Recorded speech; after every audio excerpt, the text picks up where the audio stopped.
Students, welcome to my YouTube channel. तो बच्चों, आज का हमारा टॉपिक है some basic concepts of chemistry. तो देखो, इसके फर्स्ट हाफ में हम केमिस्ट्री ऑफ केमिस्ट्री के बारे में पढ़ेंगे। तो जैसे देखो, हमारे नॉर्मल रूटीन लाइफ में हर फील्ड में केमिस्ट्री की वाइड एप्लीकेशंस हैं। जैसे हम जब फूड खाते हैं तो ऑक्सीडेशन होती है फूड की, ठीक है, अंदर जाके ह्यूमन बॉडी के अंदर, तो वहाँ क्या है, केमिस्ट्री इन्वॉल्व हो रही है, ठीक है। अब वुड की बर्निंग हो रही है, जैसे उसको हम क्या बोलते हैं, कंबशन, ठीक है। तो वो एक क्या है, रिएक्शन, तो उसे भी हम केमिस्ट्री में ही स्टडी करते हैं। और भी कई डेली रूटीन में हम बड़ी ऐसी चीज़ें यूज़ करते हैं जहाँ केमिस्ट्री इन्वॉल्व होती है। जैसे हम वेजिटेबल्स लाने के लिए, फ्रूट्स लाने के लिए प्लास्टिक बैग्स यूज़ करते हैं, तो वहाँ भी क्या है, केमिस्ट्री इन्वॉल्व है, केमिस्ट्री का यूज़ हो रहा है। और कई एग्जांपल्स हैं, जैसे सॉक्स वगैरह हम पहनते हैं, पॉलीमर्स यूज़ होते हैं वहाँ, डेक्रॉन, नायलॉन, ठीक है, रोप्स होगी, ये सब जगह पे क्या है, केमिस्ट्री इन्वॉल्व है। तो सबसे पहले हमें केमिस्ट्री के बारे में पता होना चाहिए कि केमिस्ट्री एक्चुअली में है क्या, उसका मीनिंग क्या है। तो वो देखो, अब आपकी स्क्रीन पे शो हो रहा है कि केमिस्ट्री की डेफिनेशन क्या है, तो वो हम समझते हैं क्या है। It is a branch of science which deals with the study of composition, structure and properties of matter. मतलब वो क्या कहना चाह रहे हैं कि ये ऐसी ब्रांच है साइंस की जो कंसर्न करती है किसके साथ, मैटर की कंपोजिशन के साथ, मतलब मैटर कहाँ से कैसे बना है, उसके स्ट्रक्चर के साथ, उसकी प्रॉपर्टीज़ के साथ, ठीक है। तो उस और and the changes which the matter undergoes under different conditions, और ऐसी ट्रांसफॉर्मेशंस जो मैटर डिफरेंट कंडीशंस के अंडर करता है, and the laws which govern these, और ऐसे प्रिंसिपल्स या लॉज जो उन्हें अफेक्ट करते हैं, ठीक है। ये हम सब चीज़ें मतलब केमिस्ट्री के अंडर स्टडी करते हैं। तो हम ओवरऑल कह सकते हैं कि केमिस्ट्री क्या चीज़ है, it is a branch of science which studies matter.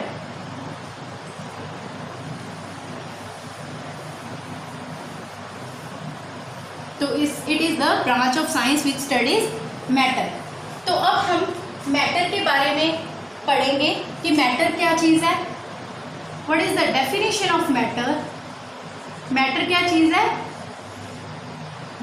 Matter is anything that has mass and occupies space, मतलब जिसका कुछ मास होता है और वो कुछ स्पेस ऑक्युपाई करती है, या उसकी कुछ वॉल्यूम है, ठीक है। जैसे एग्जाम्पल क्या होगी मैटर की, जैसे cube of sugar,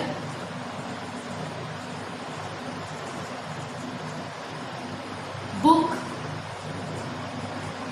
pen etcetera, और कई काफ़ी सारी एग्जांपल्स हैं। जैसे देखो, मैंने लिखा example cube of sugar, book और पेन। अब जैसे टेबल पे मान लो बुक पड़ी है, तो उस बुक का कुछ मास होगा, वो कुछ स्पेस भी ऑक्युपाई कर रही है, तो ये क्या है, मैटर। ऐसे ही पेन का कुछ मास है, वो कुछ स्पेस भी ऑक्युपाई कर रहा है, ठीक है, कुछ स्पेस ऑक्युपाई करेगा, तो ये क्या है, मैटर की एग्जांपल्स हैं। तो आगे हम पढ़ते हैं कि मैटर की क्लासिफिकेशंस। मैटर की दो क्लासिफिकेशंस होती हैं,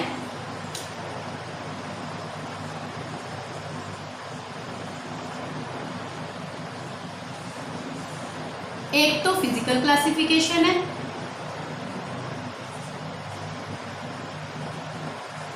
और दूसरी केमिकल क्लासिफिकेशन है। मैटर की दो तरह की क्लासिफिकेशंस हैं, एक फिजिकल और सेकंड केमिकल। अब फिजिकल में आगे मैटर तीन चीज़ों में डिवाइडेड है, सॉलिड, तीन टाइप्स में डिवाइडेड है, मतलब सॉलिड, लिक्विड और गैस। तो अब हम पहले फिजिकल क्लासिफिकेशन के बारे में स्टडी करते हैं। देखो सॉलिड क्या चीज़ है, सॉलिड के बारे में पहले पढ़ते हैं। सॉलिड में जो मॉलिक्यूल्स होते हैं वो क्या होते हैं, टाइटली पैक्ड होते हैं। तो इसका मतलब इंटरमॉलिक्यूलर फोर्सेस ऑफ अट्रैक्शन बहुत ज़्यादा होती हैं।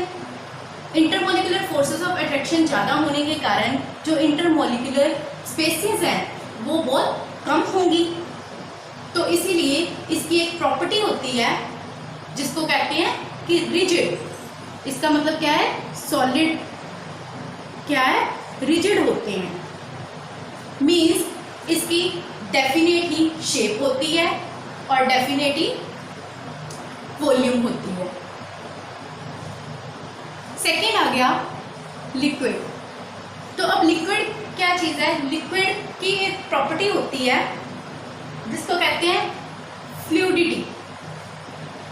अब वो प्रॉपर्टी किस कारण होती है, उसका रीज़न क्या है कि लिक्विड में जो इंटरमॉलिक्यूलर फोर्सेस ऑफ अट्रैक्शन है वो क्या होते हैं, सॉलिड के कंपैरेटिवली कम होते हैं।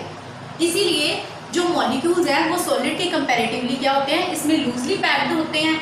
लूजली पैक्ड होने की वजह के कारण जो इंटरमॉलिक्यूलर स्पेसेस हैं वो सॉलिड के कंपैरेटिवली थोड़ी ज़्यादा होती हैं।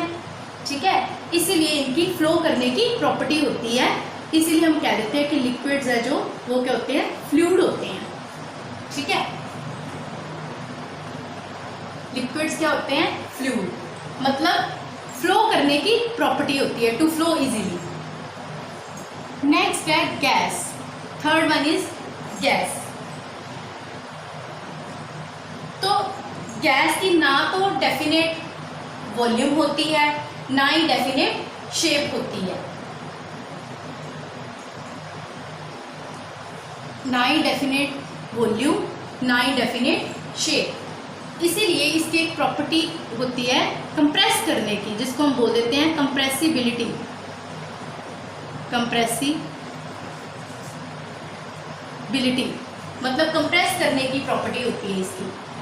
इसीलिए हम जैसे एग्जांपल है एलपीजी, घरों में कुकिंग के लिए एलपीजी सिलेंडर्स यूज़ करते हैं।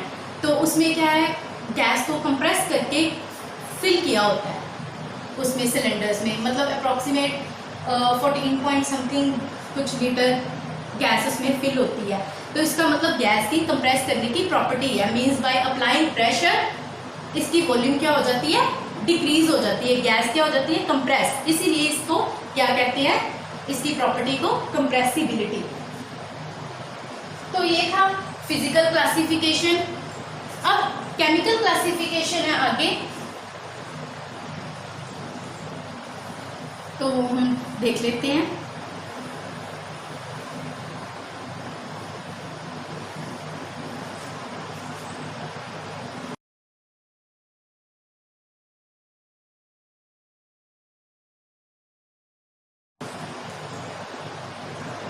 केमिकल क्लासिफिकेशन में क्या आ जाता है,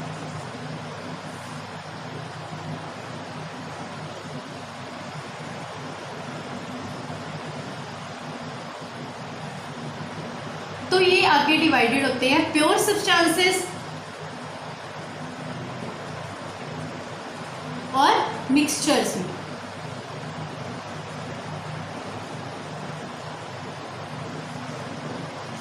अब जो प्योर सब्सटेंसेस हैं उसका क्या मतलब है कि ऐसे सब्सटेंसेस जिसमें कोई भी इम्प्योरिटीज नहीं होती,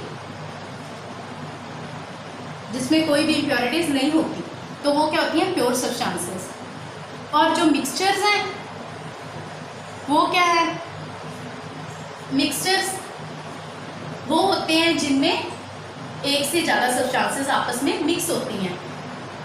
ठीक है,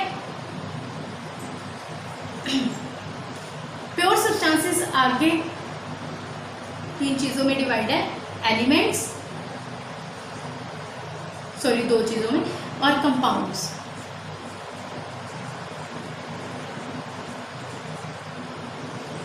अब एलिमेंट्स क्या चीज़ है, एलिमेंट्स वो होते हैं जिनमें एक ही तरह के एटम्स प्रेजेंट होते हैं। जैसे एग्जांपल ले लो, सोडियम ले लेते हैं हम। ठीक है, सोडियम एलिमेंट, उसमें क्या है, सोडियम एटम्स ही प्रेजेंट होंगे अकेले। पोटेशियम एलिमेंट हो गया, उसमें पोटेशियम के ही एटम्स प्रेजेंट होंगे।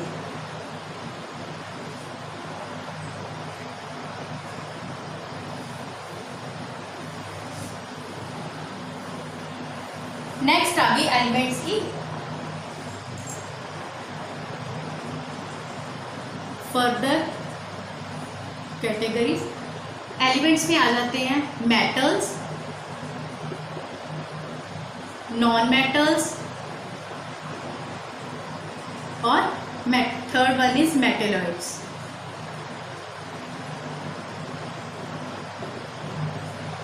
तो मेटल्स क्या चीज़ है? मेटल्स ऐसे एलिमेंट्स जिनकी प्रॉपर्टीज होती हैं, जैसे शाइन करने की प्रॉपर्टी होती है मेटल्स की, सोनरस होते हैं। सोनरस मीन्स जब हम इन्हें हिट करते हैं तो ये एक साउंड प्रोड्यूस करते हैं। गुड कंडक्टर्स ऑफ इलेक्ट्रिसिटी हो गए, high melting and boiling points हो गए, डक्टाइल होते हैं मीन्स थिन वायर में कन्वर्ट हो ड्रॉन हो जाते हैं, drawn into thin wires.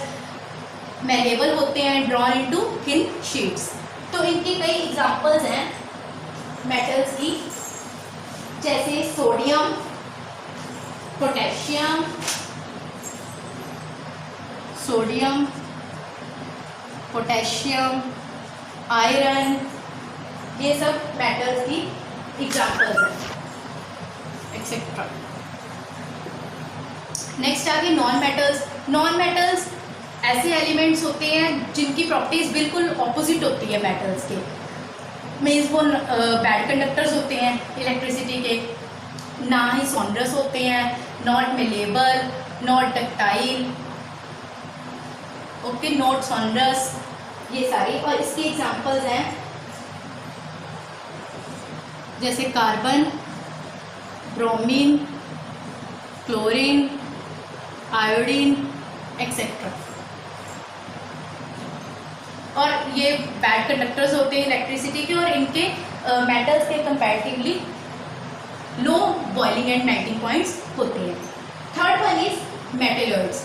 Metalloids जो हैं इनकी प्रॉपर्टीज इन बिटवीन होती है मेटल्स और नॉन मेटल्स के। मीन्स कहने का मतलब है कि ये कुछ प्रॉपर्टीज मेटल्स की शो करते हैं और कुछ नॉन मेटल्स की। तो इनकी क्या एग्जांपल्स हैं? Antimony, arsenic, bismuth, etcetera. ये सब इस मेटलॉइड्स की एग्जांपल है।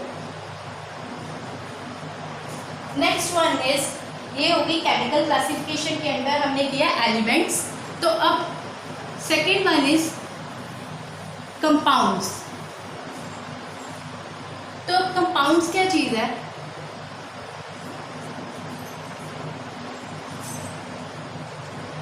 कंपाउंड्स भी आपके दो तरह के होते हैं, ऑर्गेनिक और second one is inorganic.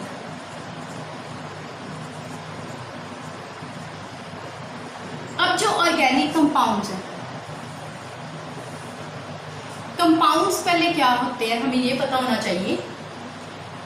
It is defined as the substance which is obtained by the union of two or more elements in a definite proportion by weight.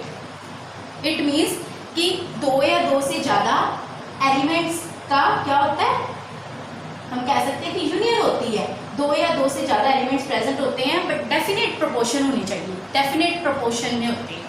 जैसे इसकी एग्जांपल है वाटर, ठीक है। अब जो वाटर है उसकी 2:16 यानी कि 1:8 में वो क्या होता है, प्रेजेंट होता है, ठीक है। मतलब इसकी ये डेफिनेट प्रोपोर्शन है कि ये क्या होगा, 1:8 में ही हमेशा प्रेजेंट होता है। इसकी ये प्रोपोर्शन चेंज नहीं हो सकती। और अब आगे उसकी टाइप्स हैं कंपाउंड्स की, ऑर्गेनिक और इनऑर्गेनिक। सबसे पहले ऑर्गेनिक क्या है, ऑर्गेनिक कंपाउंड्स ऑर्गेनिक कंपाउंड्स ऐसे कंपाउंड्स होते हैं जिनके सोर्सेज जो है लिविंग होते हैं, जो लिविंग सोर्सेज से ऑब्टेन्ड होते हैं। जैसे सबसे पहले फर्स्ट जो सिंथेटिकली प्रिपेयर्ड ऑर्गेनिक कंपाउंड था वो क्या था, यूरिया। यूरिया ये first synthetically prepared organic compound था। अब तो चलो और भी आगे कई सारे ऑर्गेनिक कंपाउंड्स केमिस्ट्री में, बट ये फर्स्ट सिंथेटिकली प्रिपेयर्ड था organic compound urea.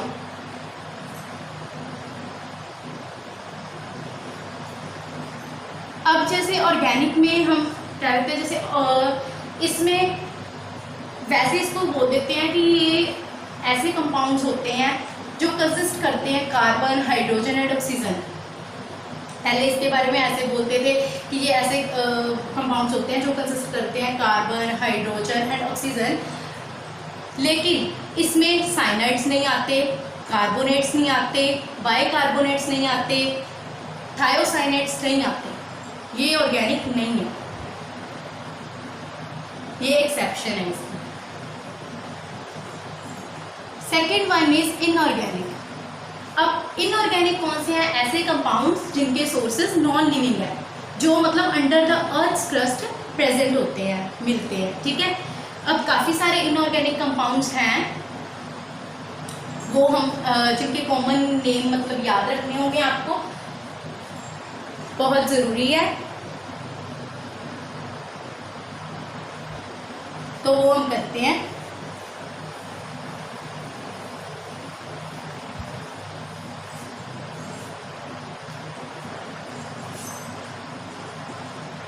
Some inorganic compounds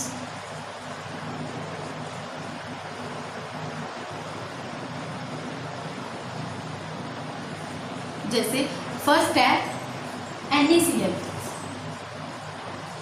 इनके इसका कॉमन नेम है रॉक सॉल्ट। रॉक सॉल्ट, ये नेम्स आपको याद रखने होंगे, आगे केमिस्ट्री में बड़े यूजफुल है। Second one is Na2CO3 dot 10H2O। इसको क्या बोलते हैं, washing soda.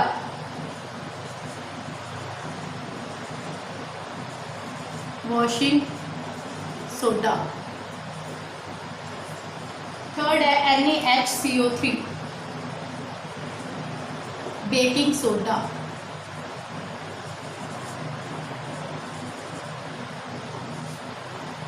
Fourth one is Na2SO4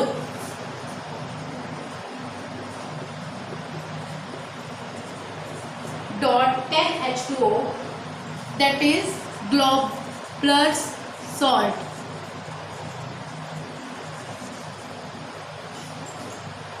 globulars, there is a globulars salt।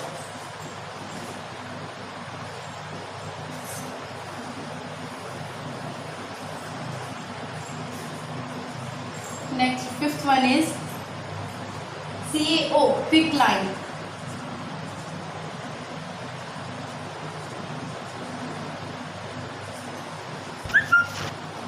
CaOH twice,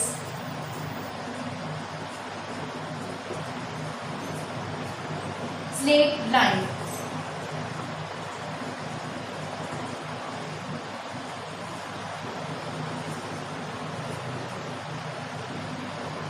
seventh one is CaCO3। इसको हम बोल देते हैं मार्बल या limestone.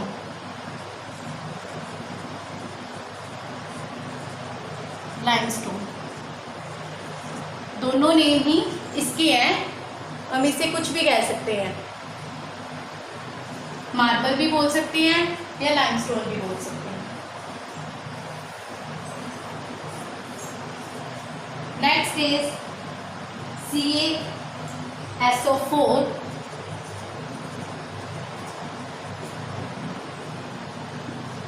dot 2H2O, that is gypsum।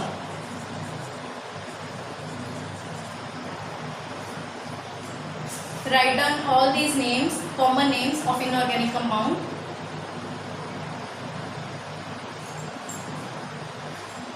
Next one is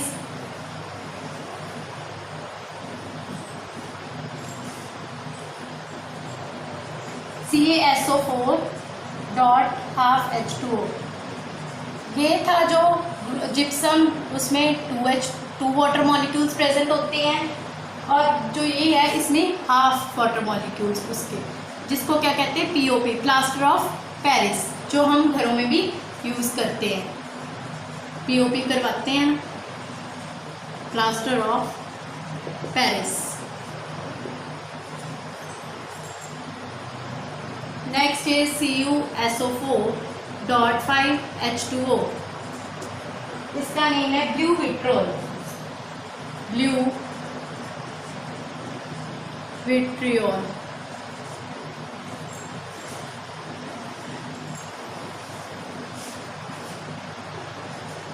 next is MgSO4.7H2O, Epsom. And last one is H2SO4, जिसको हम king of chemicals भी बोलते हैं, तो उसको ऑयल ऑफ विट्रोल भी कह देते हैं। किंग ऑफ केमिकल्स हम बोलते हैं सल्फ्यूरिक एसिड को, H2SO4।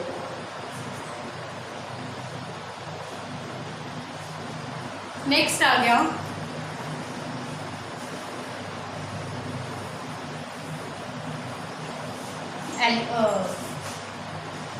मिक्सचर्स। मिक्सचर्स क्या होते हैं? जिसमें एक से ज़्यादा सब्सटेंसेस मिक्स्ड हो। लेकिन कंपाउंड्स और मिक्सचर्स में एक फ़र्क है कि कंपाउंड्स में डेफिनेट प्रोपोर्शन में प्रेजेंट होते हैं एलिमेंट्स, और मिक्सचर्स में डेफिनेट प्रोपोर्शन में प्रेजेंट नहीं होते, इनडेफिनेट प्रोपोर्शन होती है इसमें। 2 या 2 से ज़्यादा सब्सटेंसेस जो इनडेफिनेट प्रोपोर्शन में प्रेजेंट होते हैं। इसकी 2 टाइप्स हैं, एक तो है होमोजीनियस मिक्सचर, सेकेंड है हेट्रोजीनियस मिक्सचर। अब पहले हम करते हैं होमोजीनियस। तो होमोजीनियस मिक्सचर, होमो से ही हमें समझ आता है, होमो मीन्स क्या होता है? सेम। होमो का मतलब होता है सेम। इसका मतलब क्या है कि होमोजीनियस मिक्सचर्स वो मिक्सचर्स होते हैं जिनमें सेम पूरे थ्रू आउट द सैंपल जो भी चीज़ है वो सेम फेज में प्रेजेंट है, एक ही फेज में प्रेजेंट है। जैसे इसकी एग्जांपल होगी एयर। एयर का मिक्सचर हम कहते हैं ना, तो उसमें काफ़ी सारी गैसेस प्रेजेंट होती हैं, ऑक्सीजन, नाइट्रोजन, कार्बन डाइऑक्साइड, और ये सब एक ही फेज में होती हैं। उनका फेज क्या होता है? Gaseous phase. ठीक है। और भी एग्जांपल्स हैं, गैसोलीन, सी वाटर, ये सारी क्या है? होमोजीनियस की ही टाइप एग्जांपल्स है। Second one is hate. तो अब हम करते हैं मिक्सचर्स की सेकेंड टाइप। तो सेकेंड टाइप क्या है? Heterogeneous mixtures. तो हेट्रोजीनियस मिक्सचर्स कौन से होते हैं? हेट्रोजीनियस मिक्सचर्स ऐसे मिक्सचर्स होते हैं जो कंसिस्ट करते हैं 2 या 2 से ज़्यादा फेजेस और जिनकी डिफरेंट कंपोजिशन होती है। तो जैसे एग्जांपल्स ले लेते हैं हम इसकी। जैसे एग्जांपल है mixture of iron filings, mixture of iron filings, common salt and sulphur. तो इन तीनों चीज़ों का अगर हम मिक्सचर लें तो देखो हम इजीली इनको सेपरेट भी कर सकते हैं, और ये तीनों डिफरेंट फेजेस में होंगे, ठीक है, जिनके डिफरेंट कंपोजिशन होगी। तो इजीली हम इनको नेक्ड आई से विजिबल भी कर सकते हैं, विजिबल भी होगी इजीली, सेपरेट भी होगी। तो ओके, आज के लिए इतना ही। तो अब हम कल करेंगे आगे टॉपिक प्रॉपर्टीज ऑफ मैटर के बारे में पढ़ेंगे। तो अगर आपको वीडियो अच्छी लगी हो तो please like, share and subscribe. Thank you and have a nice day.